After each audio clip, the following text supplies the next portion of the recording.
Welcome to Unhiding-Whiteboarding edition, presented by Squirrel North. Tune in to learn about leadership, modern management, and using the Kanban method. Every episode is designed to provide you with pragmatic, proven, and actionable guidance.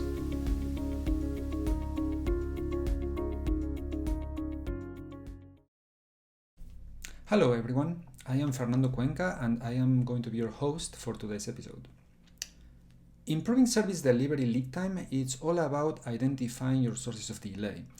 Now, these delays very often are caused by queues or buffers, and these queues are often implicit or hidden, difficult to see. So that makes also much more difficult for you to reason about how they affect your process and how to introduce improvements.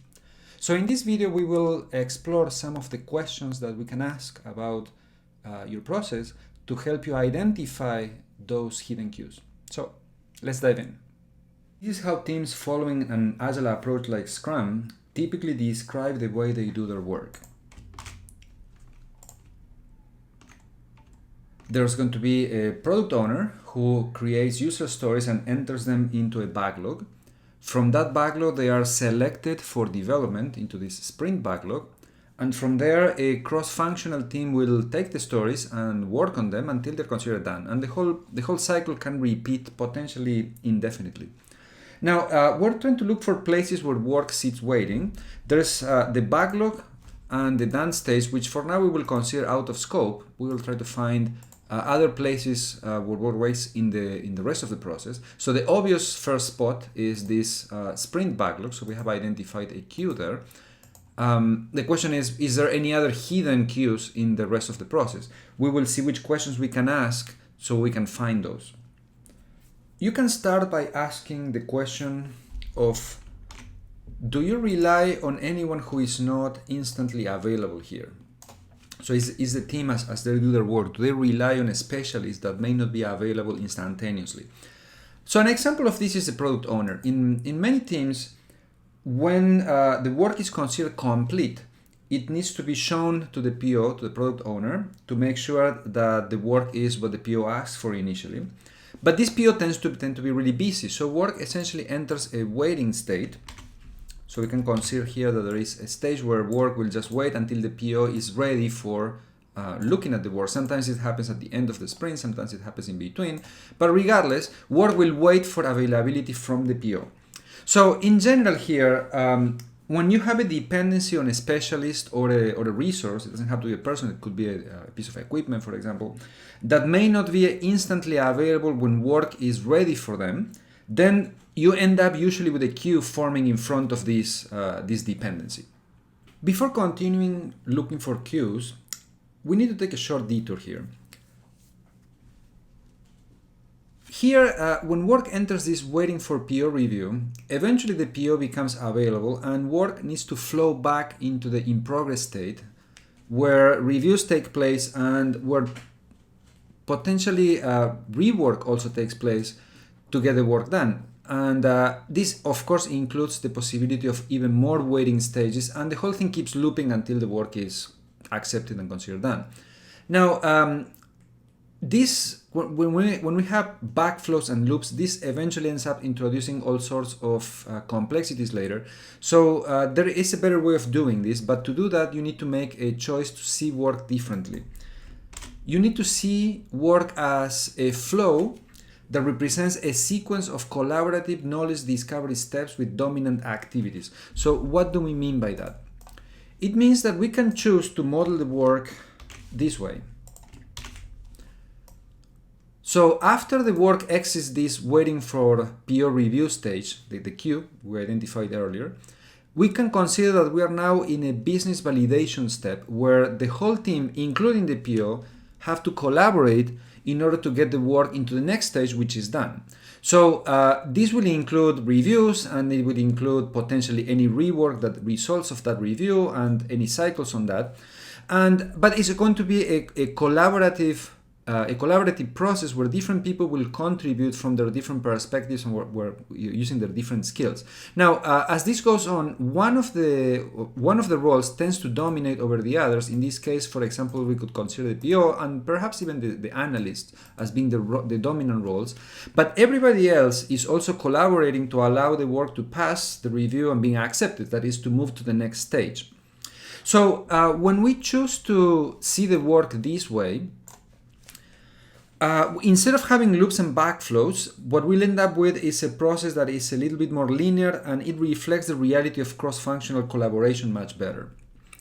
So this is the convention that I will follow in the rest of the video. If you're interested in learning more about the concept of modeling workflows as knowledge discovery, check additional resources I will link in the description.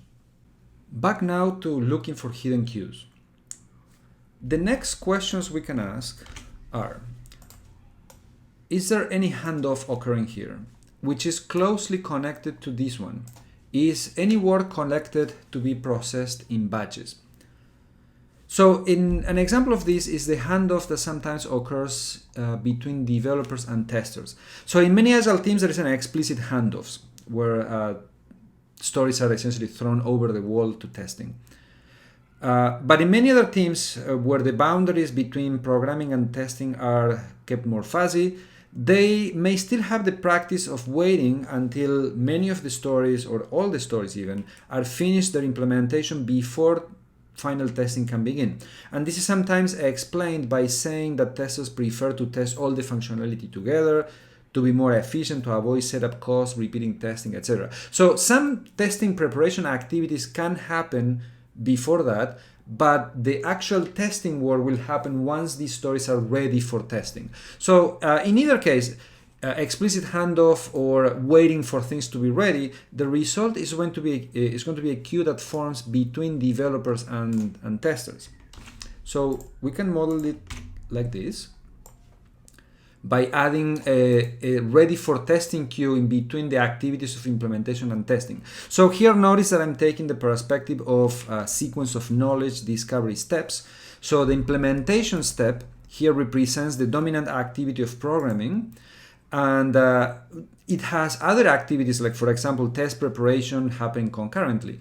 But once you move into testing, the dominant role is the testers, and they take the dominant action of performing testing, but all the other activities to support testing are happening concurrently, including things like bug fixing or changes in implementation. The next question we can ask is, does the process at any point require an internal verification or approval step, perhaps done by a senior team member? An example of this could be, for example, code reviews. So in many teams, once developers finish their work, they issue a code review request, and the team lead or the technical lead or the architect comes and conducts a code review, and after that there is some perhaps remediation action that is taken.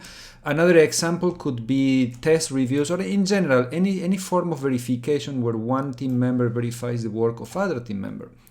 So if that's the case, let's say we have a code review step in our example here, what that would mean is that there is another queue identified. We can model that as a queue in between an implementation step where we do the implementation of the stories, and but before we can continue, the code needs to wait for the senior team member to conduct a review. It goes into this waiting for code review stage, which represents another queue. And after that, we can do the actual review and any remediation work that comes out of that before it can proceed to the next stage. So in general here, this is another example of waiting in a non-instant available resource. And as we saw earlier, this often results in the appearance of a queue. Now let's take a look at what happens at the tail end of the process as things approach done. So a question you can ask at this point is whether there is any done work waiting for another work to be also done. And these days, many teams practice some form of continuous delivery. And even though they have streamlined their processes and delivery pipelines so that they can deploy code to production more quickly, and more frequently, this doesn't necessarily mean that every deployment results in new functionality available to their customers. This can take different shapes, and one way in this can happen is when various portions have been deployed independently, but they need some sort of integration later. For example, backend and front-end components. They can be developed independently, deployed independently, but they need to be wired and tested together once they are all there at the end.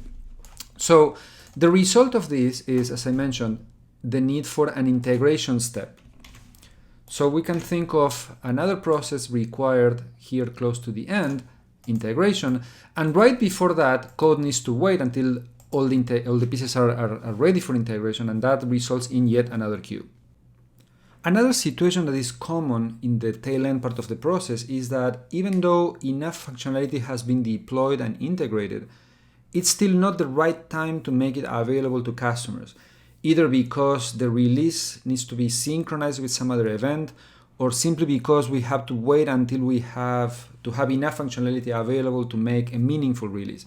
So until that moment, work is kept hidden behind a feature flag, for example. And that feature flag needs to be flipped to make the work visible and available. So the question you can ask then is, do we have any done work that is not yet usable by the customer?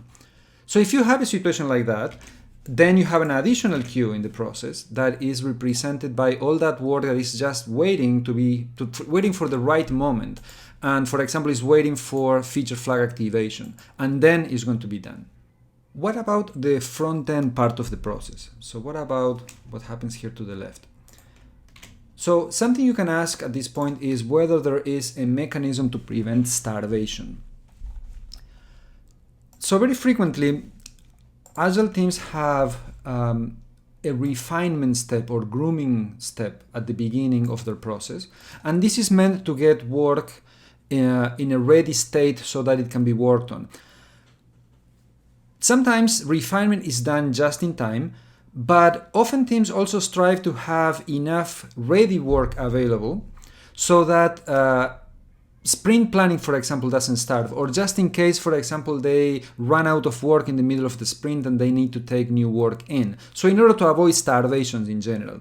So the result of that is that we end up with an inventory of ready or refined stories right at the beginning of the process, which is another way of saying that what we see there is a ready for development queue. It's yet another queue, in this case, at the beginning of the process.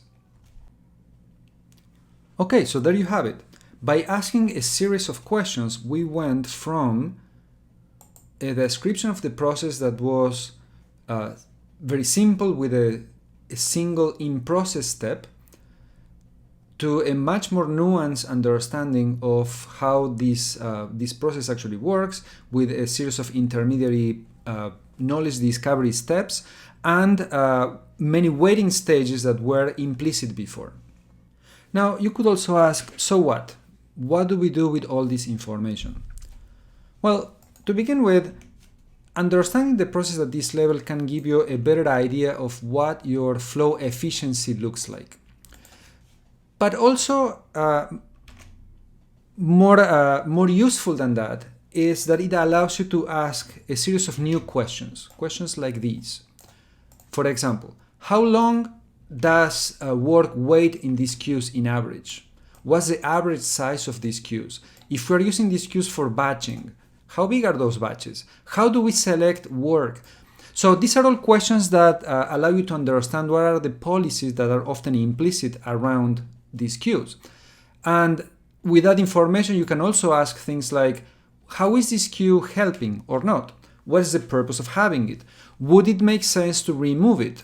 And if so, how? What new practices or new processes do we need to introduce if we want to remove these queues and that way improve our flow efficiency in general? So in general, the idea here with all this analysis of queues is that it can help us understand implicit policies that we have in place and use that information to make different policy choices that will help us remove some source of dissatisfaction or in general improve the process, leading to better customer satisfaction. And with this, we conclude another episode of Unhiding. We hope you found it insightful and that it left you curious to learn more. As always, we encourage you to keep in touch with us. You can contact us at our website at www.squirrelnorth.com, as well as through LinkedIn and Twitter. Bye for now.